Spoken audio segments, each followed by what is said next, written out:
ਸਵਾਗਤ ਹੈ ਜੀ ਤੁਹਾਡਾ ਸਭ ਦਾ ਮੇਰੇ ਇਸ YouTube ਚੈਨਲ ਤੇ ਜਿਸ ਦਾ ਨਾਮ ਹੈ ਟੌਪ ਮਾਈਂਡ ਐਜੂਕੇਸ਼ਨ। ਸੋ ਇਸ ਦੇ ਜ਼ਰੀਏ ਵਿਦਿਆਰਥੀਆਂ ਨੂੰ ਆਨਲਾਈਨ ਸਿਲੇਬਸ ਕਰਾਉਣ ਦੀ ਕੋਸ਼ਿਸ਼ ਕੀਤੀ ਜਾ ਰਹੀ ਹੈ। ਸੋ ਸਭ ਤੋਂ ਪਹਿਲੇ ਚੈਨਲ ਨੂੰ ਸਬਸਕ੍ਰਾਈਬ ਕਰੋ, ਵੀਡੀਓ ਨੂੰ ਲਾਈਕ ਕਰੋ ਤੇ ਆਪਣੇ ਦੋਸਤਾਂ ਦੇ ਨਾਲ ਸ਼ੇਅਰ ਕਰੋ। ਸੋ ਸ਼ੁਰੂ ਕਰਦੇ ਹਾਂ ਅੱਜ ਦਾ ਟੌਪਿਕ। ਅੱਜ ਦਾ ਜੋ ਟੌਪਿਕ ਹੈ CBSE ਬੋਰਡ 11ਵੀਂ ਕਲਾਸ ਪੰਜਾਬੀ ਨਾਲ ਸੰਬੰਧਿਤ ਹੈ और ਅੱਜ ਦਾ जो टॉपिक है बहुत ज़्यादा इंपॉर्टेंट है। 100% गारंटी है कि ये प्रश्न है जो पेपर में जरूर आएगा, क्योंकि अपने को जो सिलेबस है ਉਹਦੇ अकॉर्डिंग ਸਾਹਿਤ रूप है जो ਉਹਦੇ दो ही टॉपिक दिते गए, एक कविता और दूसरा नावल।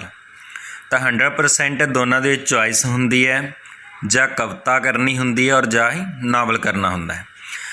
तो बहुत ज़्यादा इंपॉर्टेंट प्रश्न ਸਾਹਿਤ रूप, क्योंकि व्याकरण का पार्ट है, ग्रामर का पार्ट है। प्रश्न किस तरीके ਨਾਲ पूछा जाएगा, कविता की है, इसके तत्वों का संक्षेप में वर्णन करो। और 8 अंक का 8 नंबर का प्रश्न होएगा, किस तरीके ਨਾਲ करना है तुसी इस वीडियो दे सारा कुछ दस्या जाएगा तुहानू। और इस चीज़ नू तुसी अपनी कॉपी और पेन कोल रखना है और इस दे पॉइंट यानी कि पूरा प्रश्न तुसी नोट करने की कोशिश करनी है। जिथे प्रॉब्लम आती वीडियो नू पॉज करके रोक के तुसी लिख सकते हो। तो शुरू करते हैं अज दा टॉपिक। कविता की है? कविता एक कला है। यह साहित्य के सारे रूपों नालों पुरातन है।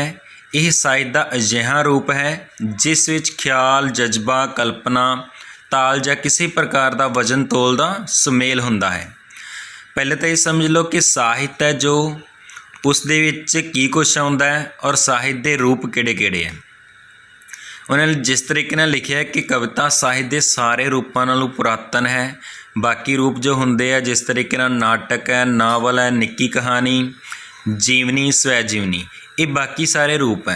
और कविता इन्हां सारियां दे नालों पुरातन है, यानी कि जदों साहित्य का लिखना आरंभ होया सी तो उस टाइम सब तो पहला कविता ही लिखी गई ਜਾਂ ਸਾਹਿਤ ਦਾ ਨਿਰਮਾਣ ਕਵਿਤਾ रूप ਵਿੱਚ ही किया गया सी।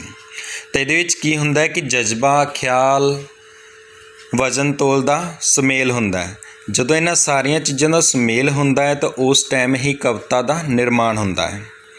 तो इसकी एक परिभाषा बड़ी खूबसूरत परिभाषा जो है दी गई है प्रोफैसर पूरन सिंह द्वारा। तो उन्होंने की किया, इसनूं रूहां की बोली कह के संबोधन किया है।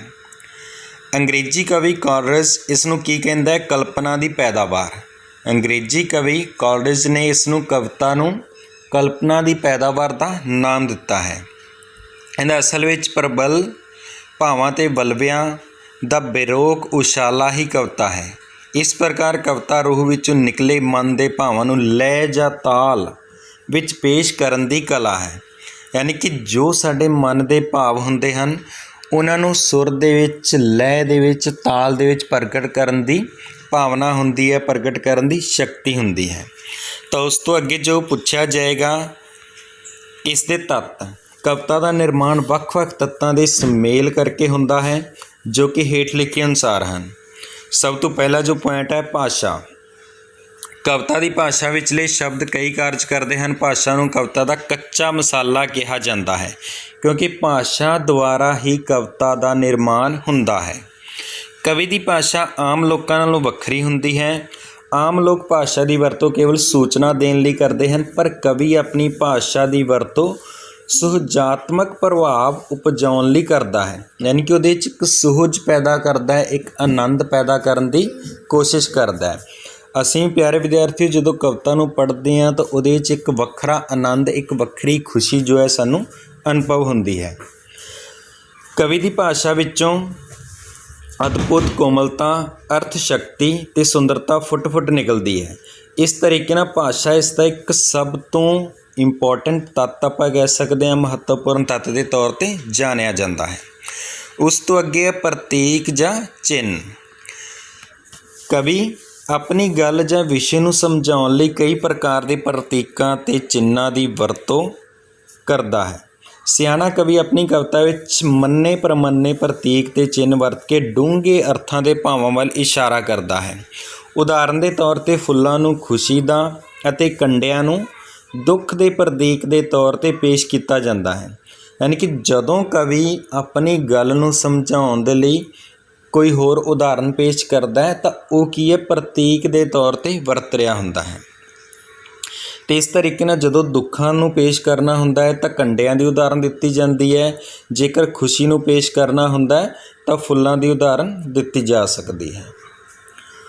उस तो अगे है जो बिंब। बिंब कविता का एक बहुत ज़्यादा इंपॉर्टेंट तत्त आपां कह सकते हैं। बिंब की हुंदा है, कविता का उसारू तत्त है। कवि अपनी कविता में शब्दां नाल किसी चीज़ का इस तरह वर्णन करता है कि पाठक के मन में उस चीज़ की एक तस्वीर जही उभर आउंदी है। इस तस्वीर नूं ही बिंब का नाम दिता जाता है। तो जो आप देखते हैं कि कवि जो है अलग अलग चीज़ों नूं वरतों करन लई जां पेश करन लई साडे सामने एक तस्वीर बना दित्ती जाती है, तो उस तस्वीर नूं ही बिंब का नाम दिता जाता है। बिंब दियां भी अगे कई तरह दी किस्मां हुंदियां हन, जिस तरीके नाल रूप बिंब, नाद बिंब, शो बिंब, रस बिंब। तो इन्हां नूं ज़्यादा एक्सप्लेन करन दी लोड़ नहीं है। सिर्फ बिंब के उपर जां इसका मीनिंग तुहानूं पता होना चाहिए कि बिंब हुंदा की है, कविता का उसारू तत्त है।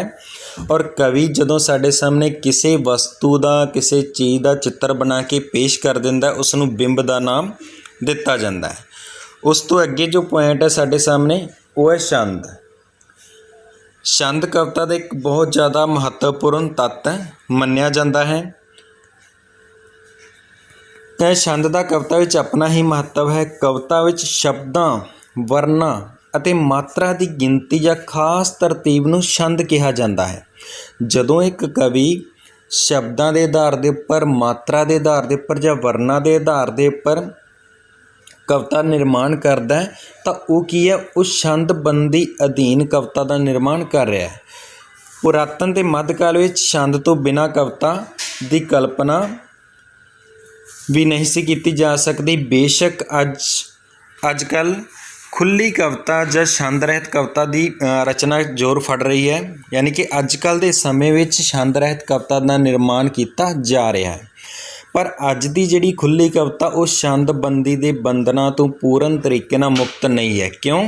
क्योंकि इस विच की हुंदा है कि सुर हुंदा है, लय हुंदी है, ताल हुंदी है, इस चीज़ का ध्यान रखा जाता है। इस करके अज की खुली कविता है जो उस छंदबंदी के बंधनों तो पूर्ण तरीके नाल आज़ाद नहीं है।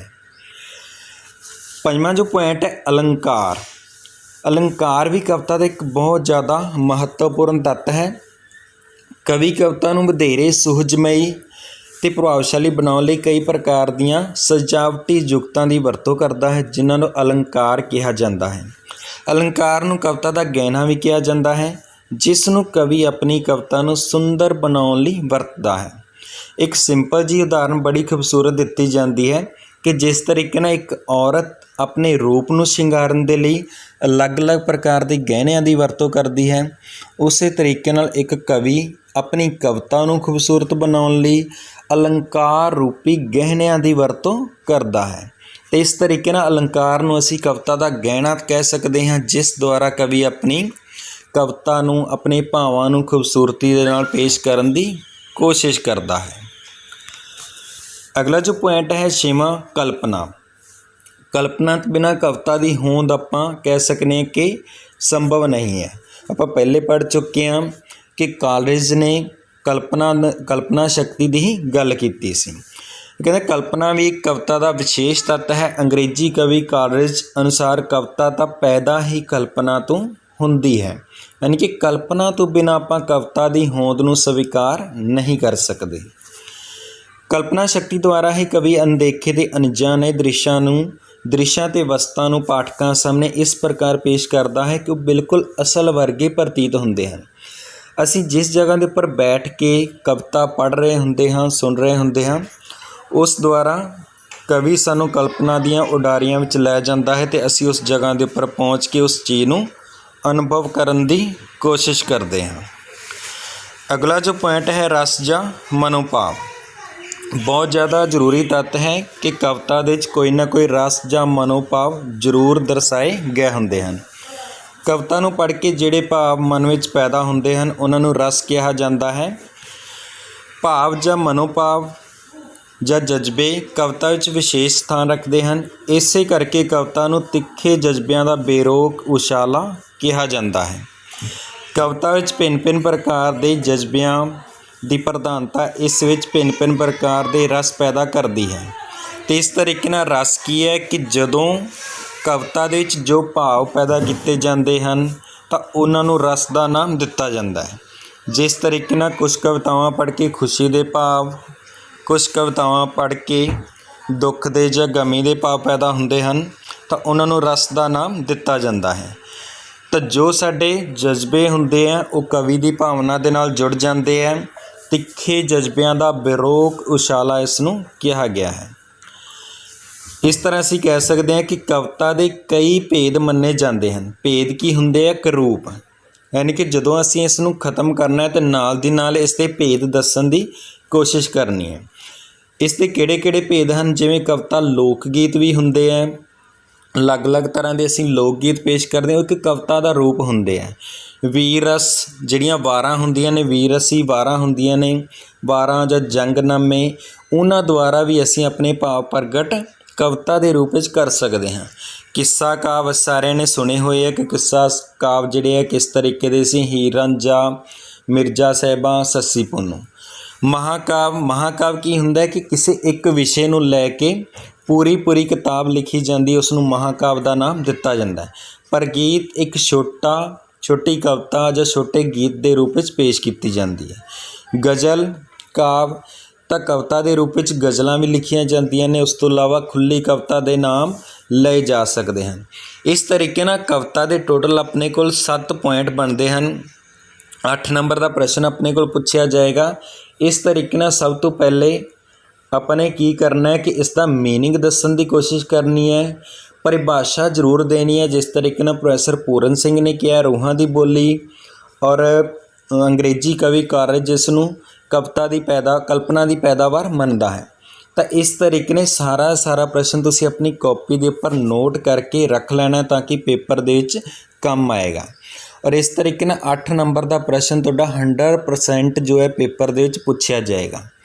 ਤਾਂ ਅੱਜ ਦੇ ਲਈ ਪਿਆਰੇ ਵਿਦਿਆਰਥੀਓ ਇੰਨਾ ਹੀ। ਅੱਗੇ ਇੱਕ ਨਵੇਂ ਵਿਸ਼ੇ ਦੇ ਨਾਲ ਜਲਦੀ ਹੀ ਮਿਲਣ ਦੀ ਕੋਸ਼ਿਸ਼ ਕਰਾਂਗੇ।